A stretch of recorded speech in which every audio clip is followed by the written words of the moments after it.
Hi, my name's Cameron Young. I'm a board member of the Conductive Learning Center. I just wanted to say thanks for joining us today on the Day of Giving as we take our normal evening of celebration gala and turn it into a full-blown day-long affair where we can really fully celebrate the CLC, learn more about what's going on, and show our support to everything that they're doing. So I'm Harry Knopke, and I'm currently president of the board at CLC.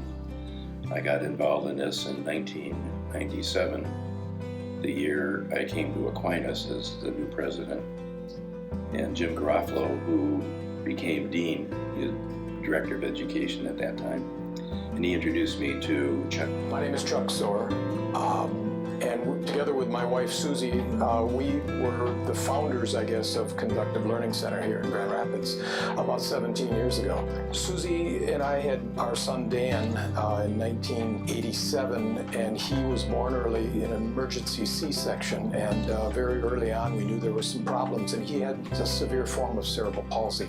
We knew that Dan had to learn how to learn. My wife and my two boys and I went over to Hungary back in 1997, and we experienced conductive education. We brought this home to our hometown in Grand Rapids. The more I became aware of what conductive ed is and how it's not available, hadn't been available in the U.S., but how parents would go to such lengths as moving their family to Hungary to have access to the conductive education. It seemed to me that it was something we ought to explore in the States.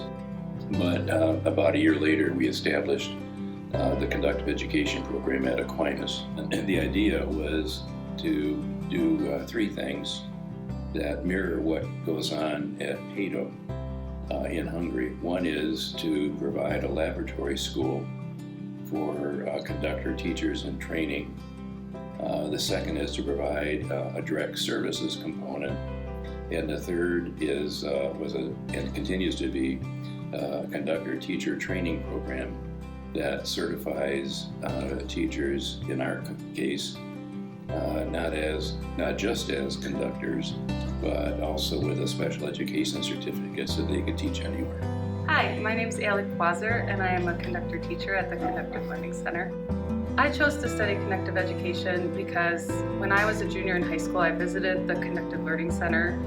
I had an opportunity to be in the classroom and meet the kids, and I was so moved and inspired by the kids and all that they could do. So I decided to go to Aquinas and study the program. The most fulfilling part of my job is being able to be a part of helping children succeed and reach their full potential.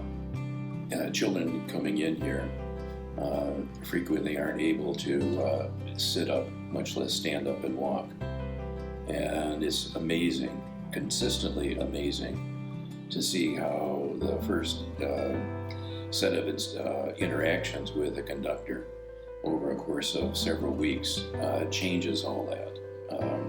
It's very gratifying to see that, and to see in children's eyes what they think of themselves and what they can do. My name's Peter Albertini. I'm on the board of directors here at the CLC, but I've been acquainted with the CLC for over 20 years. Actually, when they first came to the United States, I was presiding over the board of directors for the Aquinas alumni.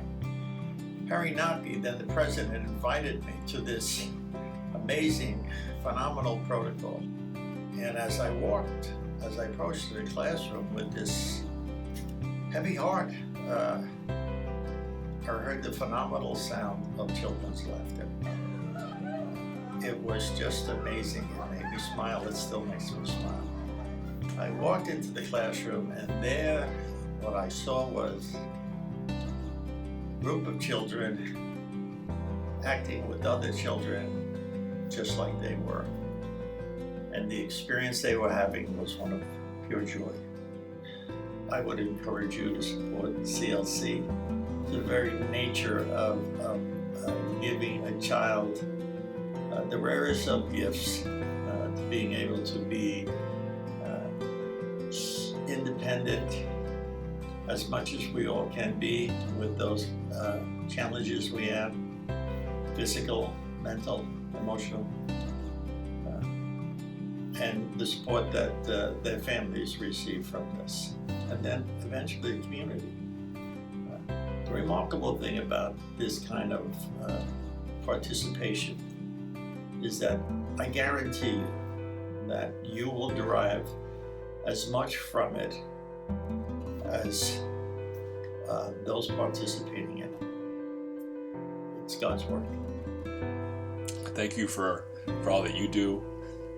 That support is very much needed and appreciated, and it's going to a great cause. So thank you everybody for tuning in on the Day of Giving, and hopefully we can be in person next year. Thanks very much for your support of the CLC.